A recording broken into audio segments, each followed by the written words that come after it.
Good morning, everyone, and welcome to the introduction to the Sustainable Library Certification Program.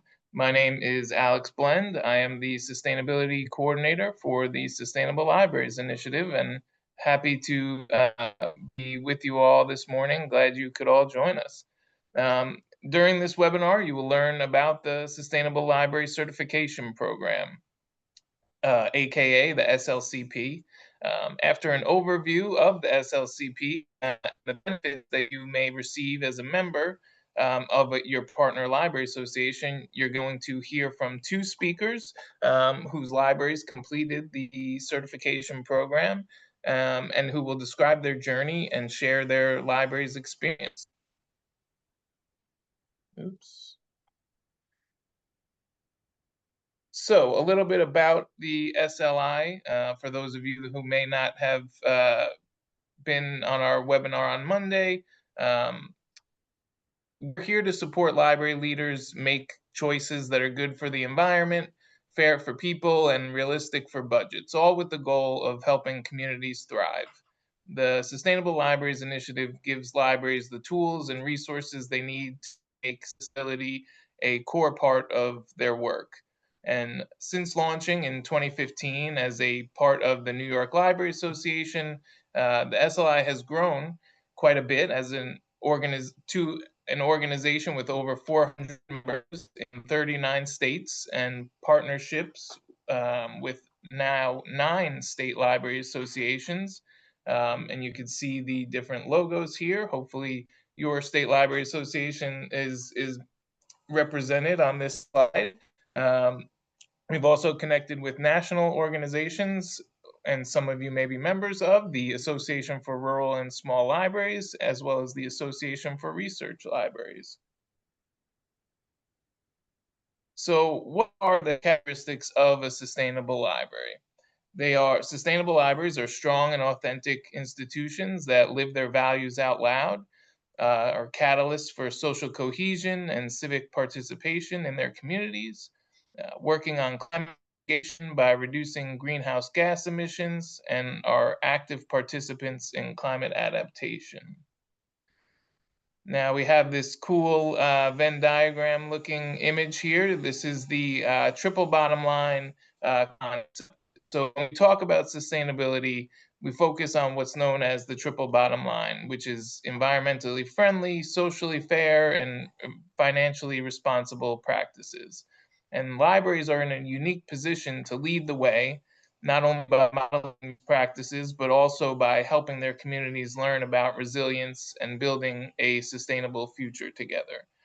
And now, once the concept of the triple bottom line is established as a baseline for your work, using that as a lens for decision making, every single area of the library can improve with these efforts. And by being proactive in your application of sustainable thinking in the areas of facilities, operations, policy, technology, programming, and even partnerships. So, as a member of one of our partner library associations, you are eligible to receive a 20% discount on the price of enrollment if you do decide to pursue the Sustainable Library Certification Program. The certification program is optional, so there's two tiers. There's the SLI membership, which you can opt into and get a free 1-year membership, or there's the certification program. And the certification program requires a one-time fee at the time of enrollment. It's based on your library's annual budget. And a Sustainable Libraries Initiative member may choose to enroll in the certification program at any time. And there is also a 25% discount for a cohort of member libraries who join the certification program together at the same time. There are no parameters as far as size, location, budget for the cohort, other than just being 5 libraries that join at the same time and share a mentor, along their journey. So a little bit about the certification program.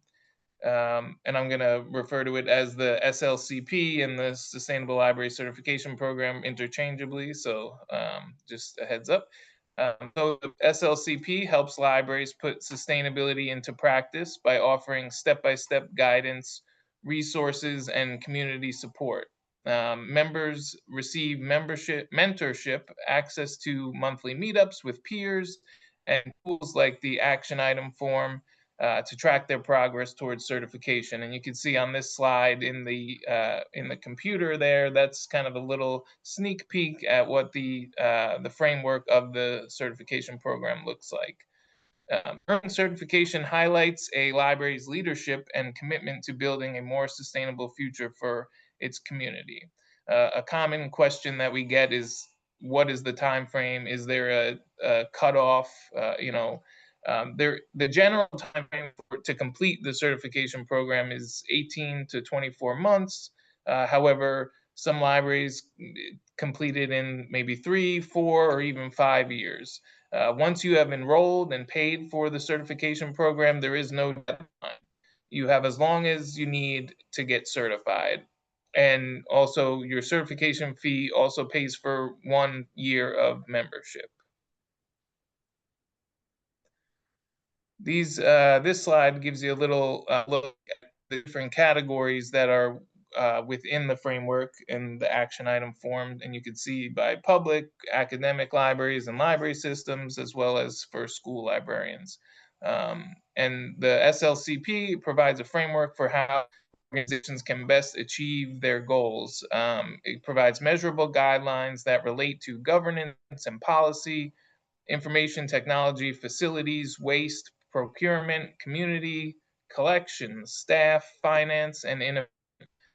And benchmarks of the SLCP are a tool for members to look at and measure critical operations through a lens of sustainability. Here's another kind of look at the action item form. Um, and these boxes that you see here are action items. And we call them action items and instead of questions, and your response is a response rather than an answer. There's no wrong way to respond to an action item. We recognize that libraries are all different. The action item form is not meant to be a checklist, but a framework, pretty much reminding you of all the things that you're already doing. And actions within each category provide you with an opportunity to take a closer look at how things are done or consumed at your library and provide your team with an opportunity to think differently about how you will proceed on that issue in the future moving forward. We provide examples, inspiration, and pro tips along the way. We also have a great number of resources that are, generated through our community. Our members help, put these resources together. So just a quick overview of the resources that you will have access to as a member or a member of the certification program. We have a CO2 calculator, which helps the libraries track their greenhouse gas emissions like electricity, fuel, and water use, and provides equivalencies and insights to help identify opportunities for reducing your environmental impact over time. Uh, some of you may be familiar with the National Climate Action Strategy for libraries, which helps libraries move from intention to impact by focusing on 3 key areas: climate mitigation, climate adaptation, and climate justice. And this guide offers strategies, advice, and resources to support all types of libraries, whether you're public, academic, school, library system, or a special library, and putting this vision into practice. We also have a climate action lab, which is a curated collection rather of sustainability resources, including articles, videos, links to different organizations, tools, templates, which are all organized by topic areas. For example, resiliency, climate justice, and climate action planning.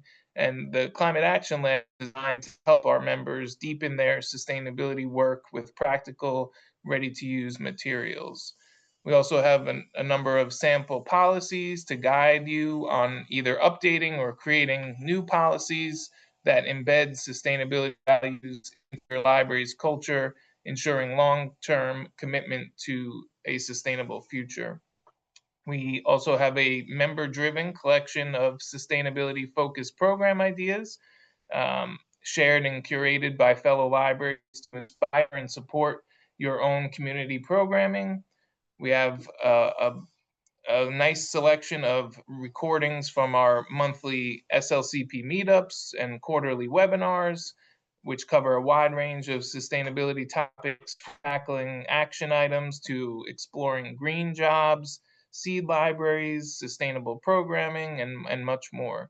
And we also have a trusted list of sustainably minded vendors who are recommended by SLCP members. That's kind of how we are able to vet them. We don't just throw anybody on that list. They have to be recommended by a member, and they must share our community's values and commitment to sustainability. Those are kind of a overview of the different resources that are available. Um, so once you have completed the certification program, that's when it's time to kind of share your story with the world. The certification presentation, which is also on that resources list, you can take a look at all the presentations that our sustainable libraries have put together after completing their journey. And these presentations are required to help members summarize the work that they did for the evaluation team, as well as to assist in spreading the word both locally and, globally, I guess, about all the things that you've accomplished through the program. And I guess it is our intention for you to use the certification presentation as a tool to help get the things that you want to help justify the work that you're doing. You also, members who sign up for the certification program are assigned or paired with a mentor, and mentors are members who have gone through the certification program already or helped design the program, and they will guide you along the way. You can email them at any time with questions or schedule monthly or bi-monthly meetups to check in, and they'll help kind of keep your team on track and help you troubleshoot if you run into some speed bumps along the way working through the action item form. Essentially, it's your cheerleader, cheering you along the way. As I mentioned earlier, the SLI has grown to be a community of over 400 members. We are in, I think, 7 different countries, including the US now. So we're constantly growing. And, the beautiful thing about the SLI is that you're able to connect with others and share resources, share, ideas, and get input from others. We are a community of practice, so your peers who are doing the same work, you're able to connect with them through a listserv, through online monthly meetups. We have our monthly newsletter, and then we also work to create gatherings at different, conferences, whether statewide or nationwide, that our members are attending. Some of the benefits for certification are it provides a clear path forward. It's a reflective process. It helps libraries transform their services. It's all about community building, provides professional development for your staff and engagement. A nice part of it is creating partnerships within your community, and overall raising the library's profile as a recognized leader on the topic of climate action and community resilience. With that, to access your free 1-year membership to the Sustainable Libraries Initiative, if you were with us on Monday, You've probably seen this slide before, but to access your free one-year membership, you can log into sustainablelibrariesinitiative.org. We have the QR code there that you can scan. The slides with the recording will be emailed to everyone who's registered for this webinar, so you'll have the slide, to return back to if you don't get it right this second. But you'll complete the membership form, and then at the bottom of it, there's a section where it says, "How did you hear about us?" You would select other, and then enter in the name of your library association that you're a member of, and that's how we will, be able to waive the membership fee. And then if you're interested in the certification program and what we're talking about today, and interested in getting that 20% discount, please reach out to us, sliadmin@suffolknet.org, and we can provide you with some more information and details. But you'll also see that application form if you scan the QR code. So we hope that you do that. And we'll get back to this screen before we end, but we're going to now move on to our panel discussion portion of the morning. And I'd like to now welcome our panelists to join us. We have Assistant Director of the Saratoga Springs Public Library in New York, Jennifer Ferriss, and Margaret Woodruff, the Director of the Charlotte Library in Vermont. Both Jen and Margaret are members of our advisory board, and they have been with the SLI from the beginning, and they are now both working as mentors, helping members through the certification program. So right now we're gonna hear from them, and we're gonna kind of hear about their journey working through the certification program. So I'm gonna stop my sharing the screen here, and so we could see everybody. And Jen and Margaret, thank you for agreeing to be part of this morning. Let's start with our first question here. I'll go to Jen, if you wouldn't mind just telling us a little bit about your library, the service population, and maybe provide a little bit of demographic snapshot and the staff size, so we can learn a little bit about Saratoga Springs. Thank you. Thank you, Alex. So hi, I'm Jen, and I'm glad you did the little introduction because I briefly threw that in. I have been the assistant director of the library for, I believe it's 3 years now, it might be 2, but I have worked at this library for 20 years, first in a part-time capacity and beginning in 2017, full-time. So our library is located in, I'll call it upstate New York, which is relative only probably to New Yorkers. We're in the Capital District region on the eastern side of the state, bordering Vermont and Massachusetts. Our library is chartered to serve approximately 55,000 residents of our school district. We have one large building with 3 floors that opened in 1995, and it is located in the downtown area, surrounded by bars and restaurants. Over half of the population lives outside of the downtown district, in a suburb, and we also have a rural district, which includes wooded lots, lakes, and farmlands, and that's just driving half a mile outside of the downtown area. We have 100 staff members. We are open 75 hours a week, and we depend greatly on our part-time workers to keep the doors open on evenings and the weekend. We have our own facilities staff and security team on top of librarians and clerks. We are governed by a 7-member board elected by our district residents every year, if there is a seat available. The funds to operate the library come primarily from the school district property taxes, and district residents must vote upon an increase in the local tax to support us. Thank you. You're welcome.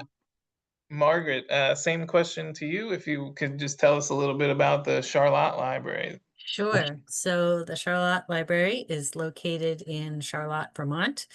We are frequently confused with Charlotte, North Carolina, and just yesterday I discovered also Charlotte, Texas. But we are a much smaller town of 3,800 people. It's a mix of rural and sort of bedroom community for Burlington, which is 20 miles to the north of us. And we have a staff of 6. There are 3 regular staff, 1 part-time and 2 hourly, and a core of essential volunteers for whom we are very grateful, to whom we are very grateful. We're open 44 hours a week, and are busy almost all the time. We've seen a range of activities here grow, particularly people using our telecommuting space, a lot of families, and we're noticing caregivers with young children coming in to partake in story time and free play time. And our book groups keep growing, so those are nice things. And then we also have a lot of other extracurricular programs that we offer for a variety of age groups. I've been at the library since 2003, which is also a long time, and started as a children's librarian assistant, the children's librarian, and now I'm the director. Awesome. Thank you so much. So my next question, I'm going to go back to Jen. What was the initial motivation for your library for pursuing the certification program, and how did you get started? So, like I said before, I was working part-time here, but in 2017, I started working here full-time, and I'll tell you a little bit about the story, which is related to this. So, in 2017, the Saratoga Springs Public Library Board of Trustees approved their strategic plan, which was called Towards a Sustainable Future. And at the time, I was the assistant director at the Southern Adirondack Library System, which is in New York State, we have public library systems. And so it was a consortium of 34 libraries in the region. And one of those libraries is this library, the Saratoga Springs Library. At the same time, it was a big year, 2017, I was also part of the working group for the first iteration of the SLI. So a full-time position opened up at this library, and I was at a stage in my career where I was looking for more public service and to be able to implement grants. And specifically, I wanted to do the Sustainable Library Certification Program. So when I was hired by the library, and they knew this probably part of my interview process, I asked if we could do the certification program. At the time, it was actually sort of a pilot project for the organization, but also it was to help us meet our strategic plan goals. So we did that, and we were second library certified using the program. So I think I answered it. I think I answered that question. Yes, it was. So for us, it was almost a top-down situation rather than a grassroots up. Awesome. Thank you. Margaret, same question. What was the motivation for Charlotte to pursue certification? Well, I think we live in a community where there is a lot of concern about climate adaptation and climate change and community response to that. We had previously worked with our energy committee to host a variety of programs, but they sort of felt kind of like these standalone, isolated incidents in a way. And then I was lucky enough to meet the founders of the Sustainable Libraries Initiative at an ALA conference, and thought, I found the people that can help me figure out how to do this. And it wasn't, I have to say, it wasn't just me, it was the staff here and our town energy committee and other groups in town that were interested in this topic. But it was nice to feel like there was someone who could offer us a path forward. So I was lucky enough to be able to stay in touch with the SLI folks. And then when the opportunity came up for a cohort of libraries from Vermont to take part, we started out. Awesome. Thank you. Thank you very much. All right, back to Jen. Overall, what do you think the benefit of going through the certification program has been to your library?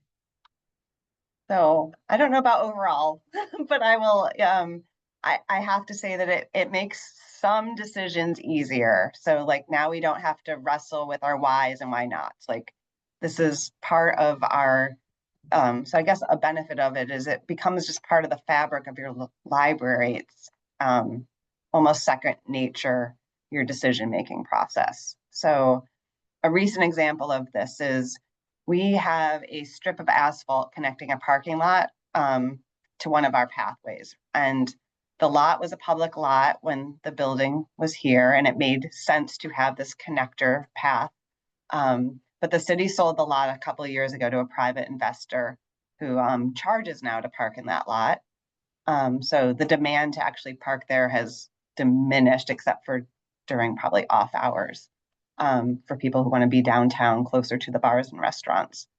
So the facilities team here was getting ready to seal the path to get it ready for winter. And it was easy for us to say like, hey, don't bother with that path. We don't need to add petroleum-based products on a strip that we don't need. So instead, and plus we didn't want to encourage the use of that path. So instead we ripped it up and we're going to add grass and sod to that area to provide more green space to our building, which is minimal since we're located downtown. So, and another benefit is that it's part of our value system. So when we have new hires, they learn about our certification process and journey and what it means, from ordering supplies to programming decisions.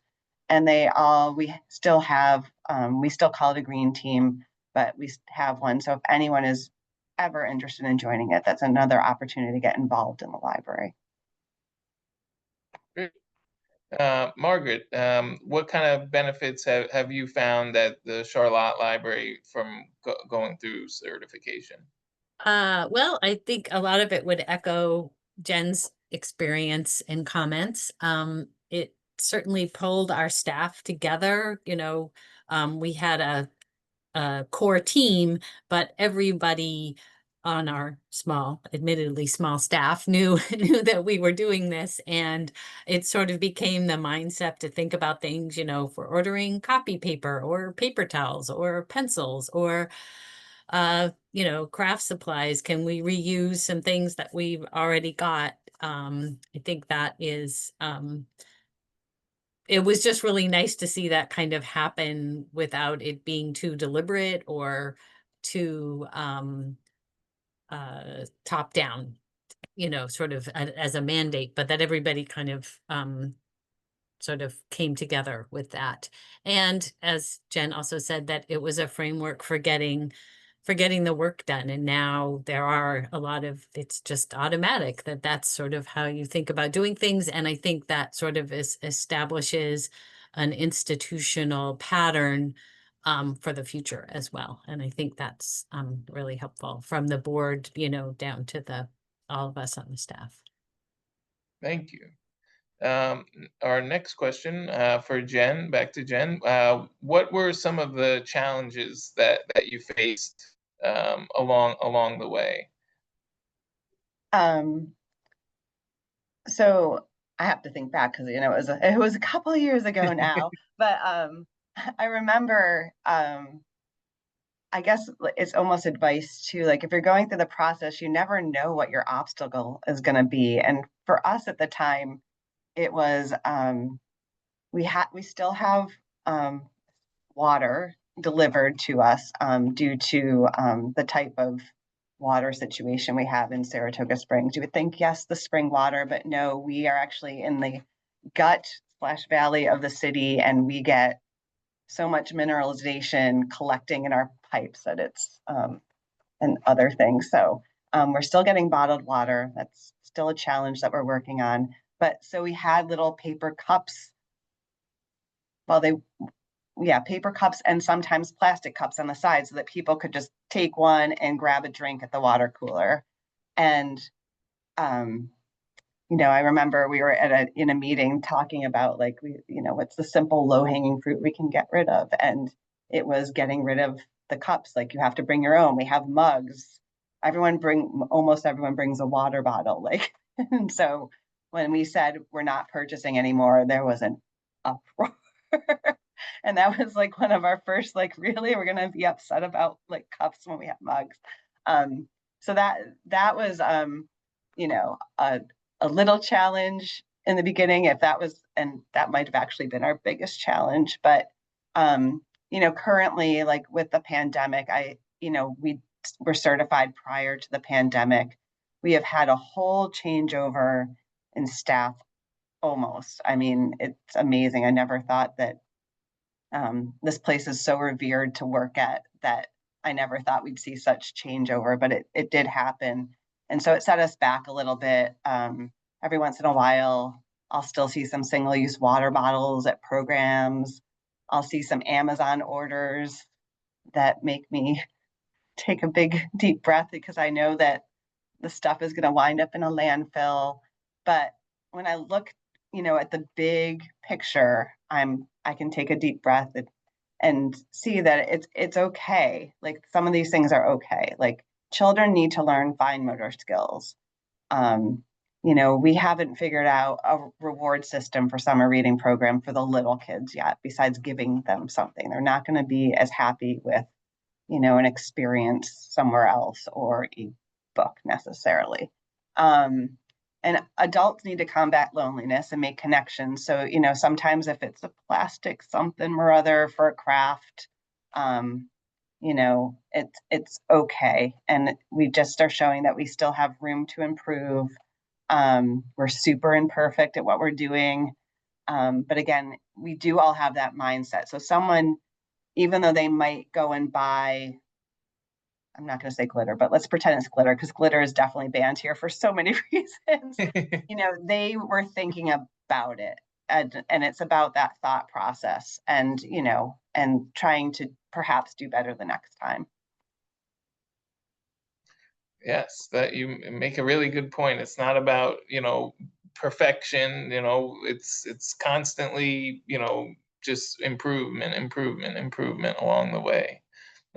Margaret, can you share some challenges that you may have faced going through the program? Sure. And I think just to add on to that, I think that is sort of the idea of sustainability is that it is constant, you're constantly working at it, and it is different depending on where you are. And that I think was one of the initial challenges for us when we were first looking at the action item form was there were some topics or sort of tasks that we were asked to think about that weren't relevant to a very small library in a very small town. And yet thinking about them kind of gave us a chance to, say transportation. We don't have a fleet of vehicles delivering books or anything, but are there other ways we could think about that?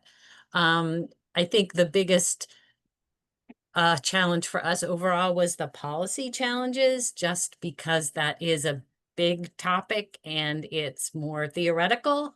But at the same time, I also feel like it established a good foundation. So it's now in our policies that this is how things are done, and we can refer back to that if people ask about it. And I think that helped everybody else, all of us, get more buy-in because we kind of had to research what do the policies mean and where do we want them to take us. But it was some research and some sort of drilling down into what we want our library to mean for the community. And it ended up that we rewrote the mission and value statement coming out of this. So it was a challenge, but it ended up being a good thing. Great, thank you. So back to Jen, do you have, what kind of advice could you give library leaders who maybe face challenges from getting buy-in from their library board or staff or administration, and maybe possibly could you provide any suggestions on how they could talk about the program to help those people, the library board or admin, see the value of going through the certification program? Sure. So even though I said that I came in and ours was like a top bottom down, at the time for me to make an ask, I was a new full-time hire, which is different than being a part-time fill-in on the weekends when needed, sort of relationship. And I was a department head, so I was middle management, so I wasn't at the top at the time. So with that said, also as a mentor to other libraries, we have staff that are children's librarians, adult services librarians. They're not at the top. So it's I was just at a workshop and one of my mentees was there talking about this similar topic of why it took so long. They were a LEED certified building. They've been doing all the things. What took them so long to get to this point to join the certification program? And it took two staff members coming together who are passionate about this work and has been looking at these webinars as well. And that they asked and they said, what's preventing us from doing it? And the administration is like, time. We don't have time to do it. And they're like, well, what if we do it? And they're like, okay. So, I mean, all it took was, asking for that group. And now they're involved and they have obviously administrative support, but the administration doesn't have to do as much of the heavy lift that they thought was involved in this program. So that's one piece of advice. If you're not at the top of, you're not administration, just ask. We have, and not off the top of my head right now, but we have support for you if you need some talking points. We can do, I've done workshops locally, but I could also do it remotely for trustees just to learn about the program and what their role is in it so that you don't have them feeling like they have to be super involved. They just have to be supportive and provide some money. And then, I guess the other thing is do what you can control. So right now might not be the best timing, but you can still do the work. And by being here on this call and becoming a member, you'll have access to resources and over 400 libraries around the world that can help support you in moving forward if this is something you want to take advantage of soon. Awesome. Margaret, any advice that you could share with library leaders who may face challenges getting buy-in? Yeah. Well, I feel like I get the easy job because I can just say everything that Jen said is thinking. But yeah, I think there is the value on all levels, like all levels of the library and all levels of your community. The sort of return on investment. And I think that's, economically as well as socially and environmentally, I think stressing those possibilities can be helpful. And I think taking advantage of the resources that are available on the SLI website and, through, again, I'm happy to talk to people about it, if you're a smaller library and how to navigate that path a little bit. And I think it just offers, kind of going back to what we all said before about giving you a framework for your library. And I think that can lead to sort of clearer and better administration of the institution. I Great. hope that answered the question. Feel like that. Yeah, absolutely. All right. So we are getting to that point where we can, open it up to our attendees and see if anybody has any questions that they would like to ask. You can feel free to drop a question in the chat, or if you feel comfortable to unmute and ask your question, by all means. I see Chloe has her hand up. Go ahead, Chloe. Thank you. Hi, thank you so much for your presentations. I was wondering, so during the certification process, you would be paying this membership fee. Is the certification process such that the library, in order to maintain the certification, they keep paying the membership fee every year indefinitely, or how does that work beyond once you achieve certification? So there's a one-time fee for enrollment in the certification program. So you pay that when you sign up. That includes like your first year of membership, and then so you're only paying to the certification program once, and then you just have to pay an annual membership each year to kind of maintain your membership dues. But you're paying for certification once, and then every year paying the membership fee. Hopefully that answered the question. And Thank you. I just wanted to add to that. So since we've been done for a while now, since 2019, we're maintaining our membership, and I still go back and look at the benchmarks every year and often. So it's not, again, it's an always thing. We haven't done everything on that list. And even if we did accomplish something, there's always room for improvement. So there's benefit to maintaining your membership after certification is over. Thank you for adding. Yeah, thanks. And I do, yeah, that makes sense to me. I'm just in talking to my administration, they're gonna want to know exactly what the financial commitment is. Thanks. Thank you. I would just add too, I think that the professional development possibilities and the connections that you make by being part of this community have really been valuable. And I think that will, that continues beyond the certification for sure. Absolutely. Thank you for adding that, for sure. If any other questions, again, feel free to drop it in the chat or unmute and ask away. If while we're waiting for another question, I'm just gonna throw one out to either Jen or Margaret if you want to answer. Is there a best time to sign up? Maybe people on the call are considering it, but maybe they're going through a building project or their 5-year plan, or is there a good time for libraries to begin their journey, or?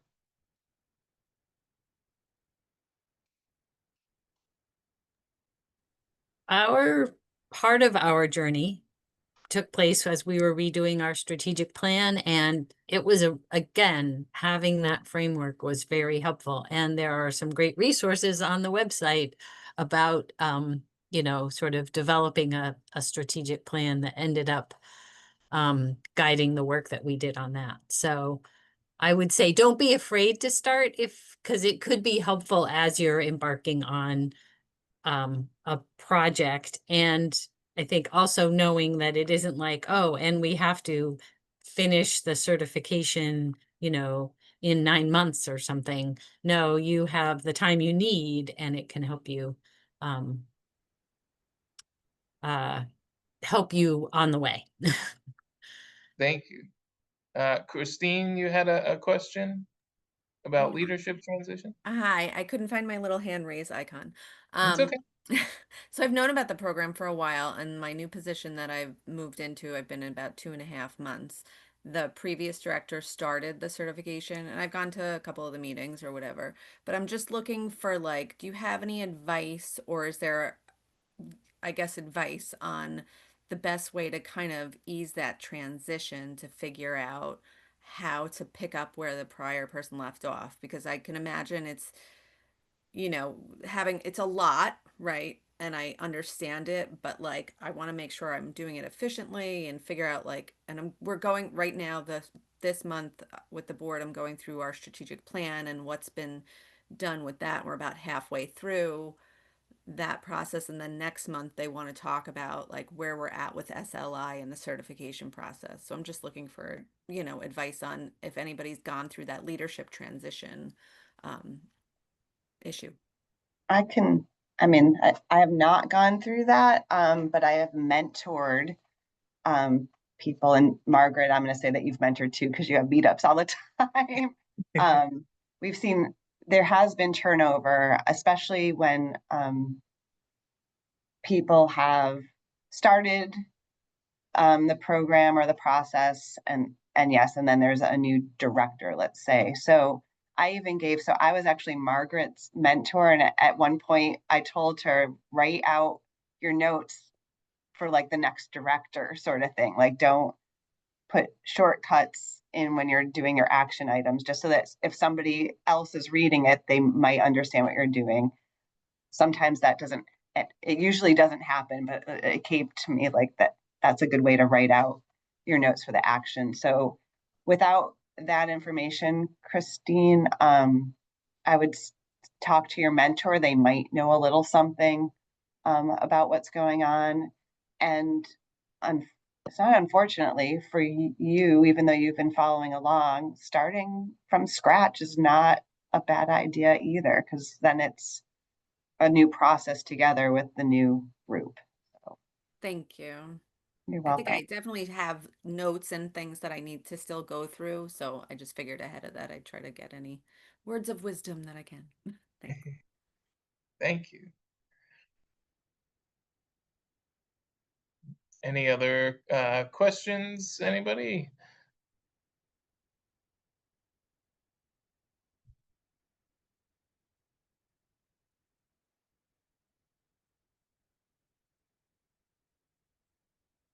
Yes, Chloe, we will be emailing the recording of the presentation as well as the slide deck to everyone who was registered. So you'll have this all to refer back to. And, you know, again, you could always, you know, email us at sliadmin@suffolknet.org with any questions.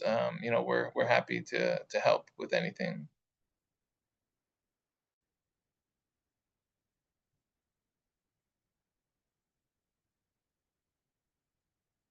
Well, we left like some like 10 seconds of silence there. So I think if there's no other questions, we will, you know, say thank you for attending. I want to thank our panelists, Jen Ferriss from Saratoga Springs and Margaret Woodruff from Charlotte Library. Thank you so much for your participation in the webinar this morning. We greatly appreciate that, sharing your experiences with everybody. And you know, thank you everyone who asked a question and attended. You know, we look forward to you know, hearing more from you and working with you in the future. Yeah, thank you everybody. Have a great week. Thank you.